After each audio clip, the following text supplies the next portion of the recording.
ہم نے آپ سے پہلے سے پانی کی بات کی، اب ہم لوکل پالیٹکس کی بات کرنا چاہتے ہیں۔ آپ کی نظر میں عمران خان کو اور کتنا جیل میں رکھا جا سکتا ہے؟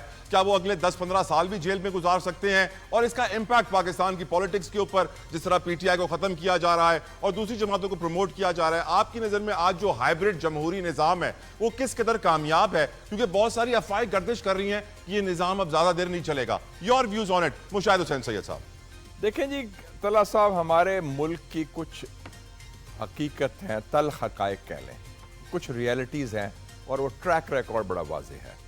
ایک تو یہ ہے کہ سیاستدان کی موت سیاسی ہو سکتی ہے، ڈنڈے کے ذریعے نہیں ہو سکتی۔ جتنی دیر تک کوئی سیاستدان مقبول ہے، عوام کے دلوں میں ہے، تو اس کو آپ ڈنڈے سے یا قانون کی طرف سے نہیں ختم کر سکتے۔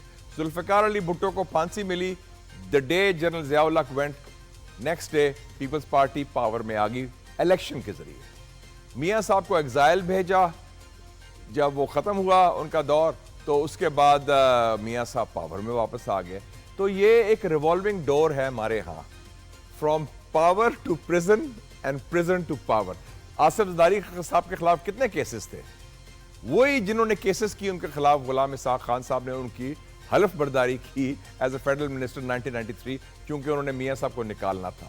تو یہ ہمارا ریوالونگ ڈور ہے، اس میں کوئی حرف آخر نہیں۔ آئی ایکسپیکٹ کہ 2026 میں قیدی نمبر 804 جو ہیں وہ انشاءاللہ رہا ہو جائیں گے۔ بہت بڑی خبر دے دی ہے مشاہد صاحب نے کہ 2026 میں قیدی نمبر 804 کو رہائی مل جائے گی۔ اور یہ بھی میں بتاتا چلوں کہ ان کی رہائی ہونے والی تھی پچھلی نومبر میں، نومبر 2024 میں۔ ٹرمپ کا الیکشن 5 نومبر کو ہوا، 10 نومبر کو ان کے مذاکرات شروع ہو گئے تھے اسٹیبلشمنٹ کے ساتھ اور رہائی کا فیصلہ بھی ہو گیا تھا، اور 22 نومبر کو ان کی رہائی ہونی تھی۔ لیکن کچھ ان کے عمران خان صاحب کی پارٹی میں بھی ان کے نادان دوست ہیں، وہ کہتے ہیں نا نادان دوست وہ ایک دشمن سے زیادہ خطرناک ہوتے ہیں۔ انہوں نے کہا نہیں جی ہم 10 لاکھ لوگ لے کے آئیں گے، 26 کو یہ کریں گے وہ کریں گے، وہ سارا سیبوٹاج ہو گیا، ورنہ he was going to be a free man in November 2024۔ نومبر 2024 عمران خان آزاد ہو چکے ہوتے اگر پی ٹی آئی کے نادان ورکروں نے حماقت نہ کی ہوتی۔ مشاہد حسین سید صاحب، نادان دوستوں نے یا قائدین نے، جو بھی قائدین نے حماقت نہ کی ہوتی۔ مشاہد صاحب کا بڑا یہاں پہ انکشاف، بڑی خبر انہوں نے دی۔ مشاہد صاحب، اب ہم یہ جانتے ہیں کہ سیاست کے اثرات سر اکانومی کے اوپر بھی ہوتے ہیں، سوسائٹی کے اوپر بھی ہوتے ہیں۔ اس وقت جو موجودہ پاکستان میں سیاست ہے اس کے اثرات اکانومی کے اوپر ہم دیکھتے ہیں تو 47% پاورٹی ریٹ ہے، یعنی 12 کروڑ کے قریب لوگ 2 وقت کی روٹی سے محروم ہے سر۔ اگر ہم بات کریں سوسائٹی کی تو مشاہد صاحب آج کل روز ہم دیکھتے ہیں کہ بچوں کے ساتھ ریپ کیسز، زیادتی کی خبریں لگی ہوتی ہیں اور ہم نہیں روک پاتے انہیں۔ ہماری سوسائٹی کے اندر بہت ساری برائیاں، بیماریاں، چوری، فراڈ، لوٹ مار، آن لائن، آپ کا phone A T M card block ہو گیا ہے، اپنا نمبر دیجئے، بہت کچھ ہو رہا ہے اس وقت سوسائٹی کے اندر، اکانومی کے اندر، which we are not proud of۔ What do you see کہ اس کی وجہ آپ سمجھتے ہیں ہمارے ملک کے لیڈرز ہی ہیں، پالیسی میکرز ہی ہیں، پولیٹیشنز ہی ہیں، جن کی نیگیٹو پالیسیز نے یہ امپیکٹ دیا ہے مشاہد صاحب؟ بالکل جی، میں سمجھتا ہوں کہ دیکھیں نا، جو فوکس ہو گیا ہے کرپشن کو ختم نہیں کرنا، گورننس کو ٹھیک نہیں کرنا، قصہ کرسی کا۔ اب آپ دیکھیں 27 اکتوبر بلیک ڈے ہے کشمیر کے حوالے سے، یکجہتی کا ہم اظہار کرتے ہیں مقبوضہ کشمیر میں، کشمیری عوام کی جدوجہد میں۔ ادھر کشمیری عوام انڈین مقبوضہ کشمیر میں کیا بلیک ڈے بنا رہے تھے، اور ادھر کیا ہو رہی تھی کہ ہم قبضہ کون کرے گا اب نئی جو تخت ہے چھوٹا موٹا مظفر آباد میں، آزاد کشمیر میں، آپس میں کنسلٹیشن ہو رہی ہیں۔ بھئی خدا کا نام لیں، آپ کے پاس گورنمنٹس ملی ہوئی ہیں پورے پاکستان میں، اور کیا چاہیے؟ بس کریں، اتنا حرص اور حوث کہ وہ بھی قبضہ کرنا۔ چوتھا پرائم منسٹر لانے کی کوشش ہو رہی ہے ایک ٹینیور میں مشاہد صاحب، ایک ٹینیور میں۔ This is a joke۔ اور کیا کر رہے ہیں ہم؟ اپنا کشمیر کوز کو ڈیمیج کر رہے ہیں اپنی چھوٹی موٹی کرسی کی خاطر، اور کرسی لے کے کیا کریں گے آپ؟ کوئی کشمیر کو آزاد کریں گے؟ نہیں، سم پرکس، کچھ لوگ وزیر بن جائیں گے، کچھ اور لوگوں کو کھانے کا موقع ملے گا، جنہوں نے کھانا کھا لیا تھا وہ فارغ ہو جائیں گے، نئے کھانے والے آ جائیں گے۔ I mean this is just nonsense۔ یہ کوئی this is not serious governance۔ یہ ایشو ہے جس لیے آپ کہہ رہے ہیں، آپ جو بات کر رہے ہیں چائلڈ ریپ کی، آپ جو بات کر رہے ہیں یہ فراڈ چیز کی، آپ جو بات کر رہے ہیں جو لوگ ہمارے ڈرگ ہیومن سمگلنگ کرتے ہیں، آپ اس کی بات کریں۔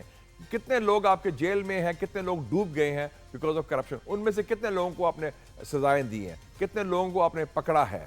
تو کیونکہ گورننس اٹس آل اباؤٹ کہ میں کرسی میں لے کے اپنا کیا فائدہ اٹھاؤں, اپنی فیملی کے لیے, اپنے قبیلے کے لیے یا اپنی پارٹی کے لیے. ملک کا تو سوچ نہیں رہا, عوام کا کوئی سوچ رہا ہے. تو that is the core issue and that has to be rectified. پر ہم عوام کا ان کو سوچنے پر کیسے مجبور کریں؟ ایک سوال ہے سر, ہم روز میڈیا پہ شور مچاتے ہیں عوام کے لیے, غریب بھائیوں کے لیے, لیکن سیڈلی رچ گیٹس ریچر, پور گیٹس پورر. ان کو تو پرواہ نہیں ہے کہ سر ان کے کان پہ جوں تک نہیں رینگ رہی. How do we make them realize sir? Talat Jatoi صاحب, آپ جنوبی ایشیا میں رہتے ہیں اور پچھلے 3 سالوں میں 3 جنوبی ایشیا کے ممالک میں عوامی انقلاب آئے ہیں. شری لنکا, بنگلہ دیش اینڈ نیپال. کریکٹ. لوگ اٹھے ہیں, لوگوں نے وزیر اعظم کے گھر, صدر کے گھر حملے کیے ہیں. بنگلہ دیش میں ایک حکومت جو ہندوستان کی حمایت یافتہ تھی, جو 20 سال سے قائم تھی, اس کو اکھاڑ پھینکا دیا. وہ بھاگی ہیلی کاپٹر میں. پریزیڈنٹ آف سری لنکا بھاگا ہیلی کاپٹر میں سنگاپور. وہ جو نیپال میں جو پرائم منسٹر تھے شیر بہادر ڈیوبا, اس کی بیوی کو انہوں نے اتنا مارا, وہ تو مار دینا تھا ان کو, گھر جا کے مارا.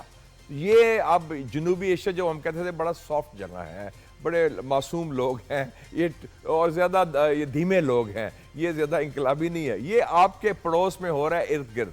Pakistan can not be an exception to the law of nature.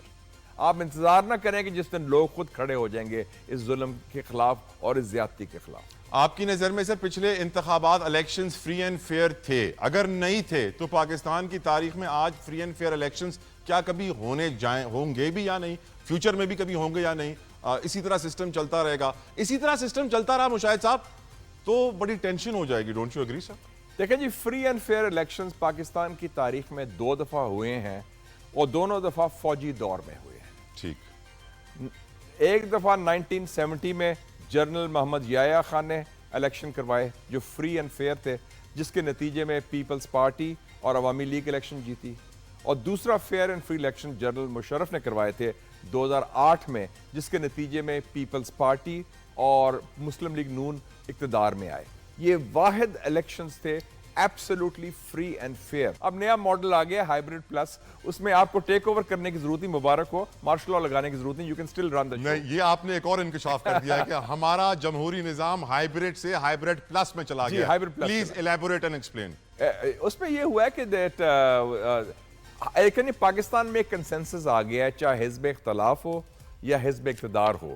رات 12 سے صبح 5 بجے تک ہمارے پارلیمنٹیرینز نے محنت کر کے 26ویں آئینی ترمیم منظور کی سر, اور اس کے ثمرات آپ دیکھ رہے ہیں, اس کا امپیکٹ آپ دیکھ رہے ہیں.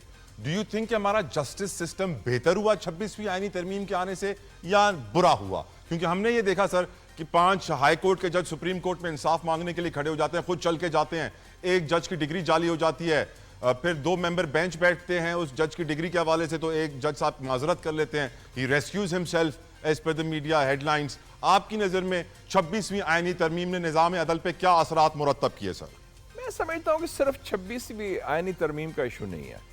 2017 کو ایک سافٹ کو ہوتا ہے پاکستان میں, اور سافٹ کو اسٹیبلشمنٹ کراتی ہے میاں نواز شریف صاحب کے خلاف, اور اس میں وہ کس کو استعمال کرتی ہے؟ جوڈیشری کو. اور وہ جوڈیشری احکامہ کی بنیاد پر میاں صاحب کو ڈسکوالیفائی کرتے ہیں, جو بالکل فراڈ مینڈیٹ تھا. اسی طریقے سے جس طرح 1979 میں پاکستان کی جوڈیشری نے ذوالفقار علی بھٹو کا جوڈیشل مرڈر کیا تھا. تو یہ 26ویں ترمیم تو ابھی آئی ہے نا جی, اس سے پہلے بھی میرے خیال معاف کرنا مسئلے تھے ہمارے جوڈیشری میں, ہائر جوڈیشری میں بھی, جس میں وہ they were handmaiden, they were used as instruments as part of the power game. Senator صاحب, یو مین عدالتیں آزاد ہیں آج, یا پھر آپ کہہ رہے ہیں کہ جس طرح پہلے بھی عدالتیں آزاد نہیں تھیں اسی طرح آج بھی عدالتیں آزاد نہیں ہیں؟ کیا غریب آدمی کو انصاف مل سکتا ہے؟ کیونکہ سر وہی ہے نا, جس کی جیب میں بہت سارا پیسہ ہو وہی عدالت جائے گا, جس کے پاس 20-25 سال ہو وہی عدالت جائے گا. نظام عدل ہمارے دین کے اندر بھی بہت امپورٹنٹ ہے. How do we fix it sir?